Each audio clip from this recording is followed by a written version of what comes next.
পুরা দেশ যখন শকুনের থাবার নিচে ছিল, ঠিক সে সময় স্বৈরাচারী শাসকের পক্ষে জনমত তৈরি করার জন্য এবং দেশের বড় বড় ইনফ্লুয়েন্সার কন্টেন্ট ক্রিয়েটরদের মুখ বন্ধ করার জন্য তৌহিদ আফ্রিদি নানাভাবে তাপ সৃষ্টি করে এবং লক্ষ লক্ষ টাকা দিয়ে তাদের মুখ বন্ধ করে রেখেছিল। কিন্তু রাকিব হুসাইন বাংলাদেশের নাম্বার 1 ইউটিউবার হওয়া সত্ত্বেও কেন তার ধারে কাছেও আসতে পারেনি তৌহিদ আফ্রিদি?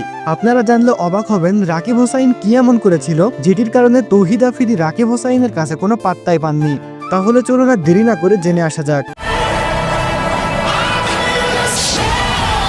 বাংলাদেশের নাম্বার 1 ইউটিউবার হলেন রাকিব হুসাইন। তার এমন কোনো ভিডিও নাই যেই ভিডিওগুলোতে একদিনের মধ্যেই মিলিয়ন মিলিয়ন ভিউ চলে আসে না। তবে কোটা আন্দোলনের সময় এরকম একটি কন্টেন্ট ক্রিয়েটরের মুখ বন্ধ করে রাখতে পারেনি তৌহিদ আফ্রিদি। তবে এর পিছনের কারণ কি ছিল এটি জানিয়ে দিয়েই শেষ করবো আজকের এই ভিডিওটি। তার আগে আপনারা যারা আমাদের চ্যানেলটি এখনো সাবস্ক্রাইব করেননি অথচ রাকিব হুসাইনের ফ্যান, তারা অবশ্যই ভিডিওটিতে একটি লাইক করে চ্যানেলটি সাবস্ক্রাইব করে দিন। বন্ধুরা, এক সময় নাম্বার 1 ইউটিউবার ছিল তৌহিদ আফ্রিদি, কিন্তু রাকিব হুসাইন যখন তৌহিদ আফ্রিদিকে ছাড়িয়ে গিয়ে বাংলাদেশের নাম্বার 1 ইউটিউবার হন, ঠিক সে সময়েই তৌহিদ আফ্রিদির রাকিব হুসাইনকে নিয়ে নানা রকম মজা নেওয়া শুরু করে। আর তখন থেকে রাকিব হুসাইনের সাথে তৌহিদ আফ্রিদির সকল প্রকার যোগাযোগ বন্ধ হয়েছিল।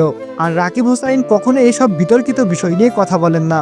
এমনকি কোটা আন্দোলনের সময় রাকিব হুসাইন সবসময় ছাত্রদের পক্ষে পোস্ট করে গেছেন। বাংলাদেশের নাম্বার 1 ইউটিউবার হিসেবে কোটা আন্দোলনের সময় তার যতটুকু ভূমিকা রাখার দরকার ছিল ছাত্রদের পক্ষে ততটুকুই জনমত তৈরি করে গেছেন রাকিব হুসাইন। বাংলাদেশের নাম্বার 1 ইউটিউবার হিসেবে রাকিব হুসাইনকে আপনাদের কেমন লাগে অবশ্যই কমেন্ট করে জানাবেন। আর আপনারা যারা এখনো আমাদের চ্যানেলটি সাবস্ক্রাইব করেননি তারা অবশ্যই ভিডিওটিতে একটি লাইক করে চ্যানেলটি সাবস্ক্রাইব করে দিবেন।